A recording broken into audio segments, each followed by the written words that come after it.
दिल्ली लाल किले का इलाका और शाम के करीब 7 बज रहे थे। अचानक एक धमाका, गूंज उठी पूरी राजधानी, हर तरफ धुआं, चीखें और फिर एक सवाल, आखिर ये ब्लास्ट किसने किया? शुरुआती जांच में जो सामने आया उसने दिल्ली पुलिस से लेकर एनआईए तक की नींद उड़ा दी, क्योंकि अब इस ब्लास्ट का सिरा जा जुड़ा फरीदाबाद के उस मॉड्यूल से जिसने पूरे नॉर्थ जोन को हिलाकर रख दिया है। सोमवार शाम करीब 6:52 लाल किला मेट्रो स्टेशन के पास एक Hyundai i20 में जोरदार धमाका हुआ। कार सिग्नल पर खड़ी थी, कुछ सेकंड में सब कुछ राख बन गया।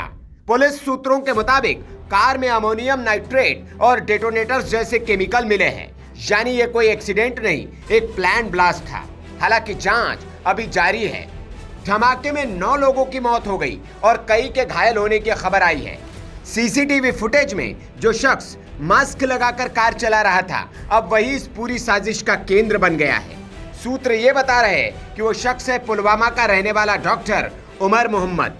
नाम सुनते ही एजेंसियों में हलचल मच गई, क्योंकि उमर पहले से जैश-ए मोहम्मद के फरीदाबाद मॉड्यूल से जुड़ा बताया जा रहा है। बताया जा रहा है कि जब इस मॉड्यूल में शामिल डॉक्टर साथियों की गिरफ्तारी हुई तो उमर को लगा कि अब अगला नंबर उसी का है। गिरफ्तारी के डर में उसने हड़बड़ी में यह ब्लास्ट कर दिया ताकि सबूत मिट जाए और एजेंसी की नजरें भटक जाएं। लेकिन धमाके की यह जल्दबाजी ही अब उमर को बेनकाब करने की सबसे बड़ी वजह बन गई है।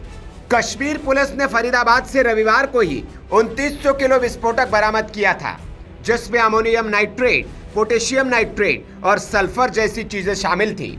ये वही कॉम्बिनेशन है जो बड़े पैमाने पर धमाका करने में इस्तेमाल होता है। अब शक ये है कि दिल्ली ब्लास्ट में उसी विस्फोटक का हिस्सा इस्तेमाल किया गया था।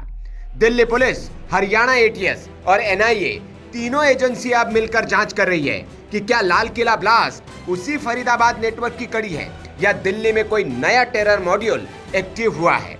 अब बात उस कार की जिससे ये ब्लास्ट हुआ। रिपोर्ट के मुताबिक धमाके में इस्तेमाल हुई i20 कार हरियाणा नंबर की थी और उसके पेपर पर लिखा था सलमान। जी हाँ, कार का मालिक सलमान निकला।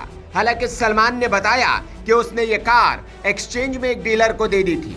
डीलर से पता चला कि उसने ये कार पुलवामा के किसी उमर को बेच दी थी।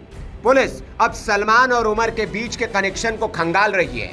क्या सलमान सिर्फ कार का पुराना मालिक था या कोई और लिंक भी है? अभी तक कोई आधिकारिक बयान नहीं आया, लेकिन जांच में चौंकाने वाली बातें सामने आ रही है। एजेंसियों को शक है कि यह सिर्फ एक धमाका नहीं, बल्कि एक टेस्ट रन था। दिल्ली में बड़ी वारदात की तैयारी चल रही थी और उमर ने जब अपने साथियों को गिरफ्तार होते देखा तो डर के मारे उसने योजनाबद्ध ब्लास्ट को अधूरा ही अंजाम दे डाला। दरअसल सोमवार को देश के कई हिस्सों से पुलिस ने 3 डॉक्टरों समेत 8 लोगों को गिरफ्तार किया था। ये सारे डॉक्टर हरियाणा के एक हॉस्पिटल से जुड़े थे। अब जांचकर्ता ये भी देख रहे हैं कि क्या ये नेटवर्क जैश-ए मोहम्मद का अंसार गजवातुल हिंद जैसे ग्रुप से जुड़ा है, क्योंकि जिन 3 डॉक्टरों को फरीदाबाद में पकड़ा गया था वो मेडिकल के बहाने धमाका करने की तैयारी में थे। दिल्ली में हाई अलर्ट है। एनआईए, एनएसजी और दिल्ली पुलिस की टीमें लगातार ग्राउंड पर है। लाल किला, मेट्रो स्टेशन और सेंसिटिव जोन में भारी सुरक्षा तैनात कर दी गई है। दिल्ली पुलिस कमिश्नर सतीश गोलचा ने बताया कि हम हर एंगल से जांच कर रहे हैं, किसी भी आतंकी कनेक्शन से इनकार नहीं किया जा सकता।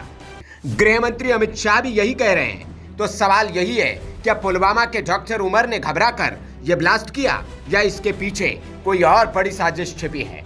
फिलहाल जांच जारी है, लेकिन अगर एजेंसियों की थ्योरी सही निकली तो ये केस दिल्ली के हालिया इतिहास का सबसे बड़ा टेरर ट्रेल साबित हो सकता है। Bureau report, VK news.